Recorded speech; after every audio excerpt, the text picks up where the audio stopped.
командир ва командири батальони қисми ҳарбии 0408 шаҳри Конибодом пурра аз вазифа озод шуданд. Инчунин командири рота ки назорати сарбози кушташуда Фирдавс Раҳматовро дар зимма дошт, куллан аз сафи қувваҳои мусаллаҳи Тоҷикистон бароварда шуд ва ӯ дигар ҳуқуқи хизмат дар қувваҳои мусаллаҳро надорад. ин се нафар полковник, подполковник ва командир бо фармони вазири мудофии кишвар аз вазифа озод шуданд. дар ин бора комиссари ҳарбии вилояти Суғд Назар Назаров хабар дод.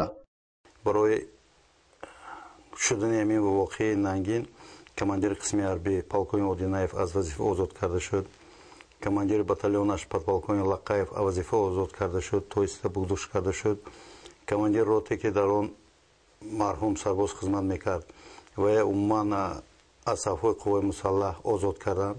ин як дарс шуд барои ҳамаи командирони қисмҳои ҳарбӣ ва дар байни ҳамаи мен коллеге ки дар вазорати мудофиъшуда гузашт, ҳамин воқеаи нангин дар байни ҳамаи командирони қисмҳои ҳарбӣ ба бор дида баромаданд ва командирони қисмҳои ҳарбӣ ба хосия омаданд ки дигар ҳам хеле воқеа бояд рух надиҳад.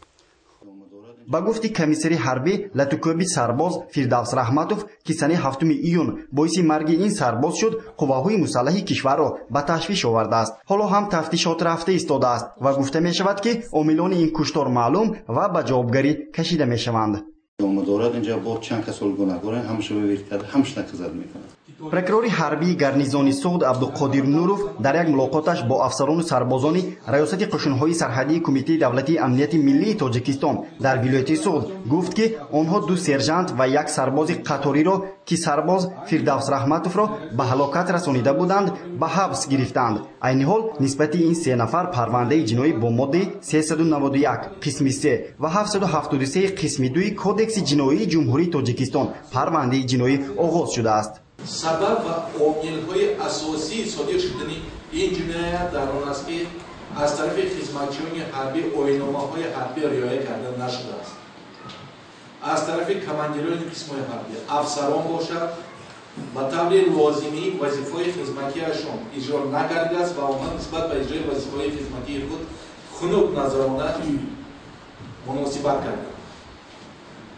ин боиси ҳалокати қатори Раҳматов гардид ки ӯро ҳамхизматони худаш лағв намуданд, аз доираи ваколатҳои мансабии худашон баромаданд, оинномаи хизмати ҳарбиро вайрон карданд ва дар натиҷа чунин ҳодисаи нанgbовар дар ҳудуди гарнизон ба амал бурд. гуфта мешавад ки ҳоло тафтишот дар қисми низомии 0408 шаҳри Конибодом давом дорад. тафтишоти минбаъдаи ин қазияро сарпрокуратураи ҳарбии ҷумҳурии Тоҷикистон ба зимма гирифтааст. прокурори ҳарбии гарнизон аз афсарону сарбозон даъват кард ки ин ҳодиса як дарс бошад ва минбаъд новобаста аз вазифа дар қисмҳои низомӣ бо ҳамдигар бо эҳтиром бошанд. ҳамчун прокурори ҳарбии гарнизон ҳамаи шуморо водор месозад ки нисбати якдигар бо эҳтиром бошед, дар симои якдигар бародар ва дӯстро бинед. ҳамаи шумо хизматчиёни ҳарбии як давлат ҳастед ва дар назди қонун ҳамаи шумо баробаред. бояд гуфт ки дар натиҷаи латукӯб ба марг расонидани сарбоз дар соли ҷорӣ дар қисмҳои низомии вилоят бори аввал аст. баъди ҳалокати Фирдавс Раҳматови 22 сола сарусадаҳои зиёд дар ҷомеаи кишвар бобати пурзӯр набудани назорат дар қисмҳои низомӣ ба миён омад, вале масъулини комиссарияти ҳарбӣ мегӯянд онҳо корҳои назоратиро дар қисмҳои ҳарбӣ пурзӯр кардаанд. гузориши Ҳалим Ҷӯраев ва Наим Аюбов барои барномаи иттилооти таҳлилӣ Хабар Плюс.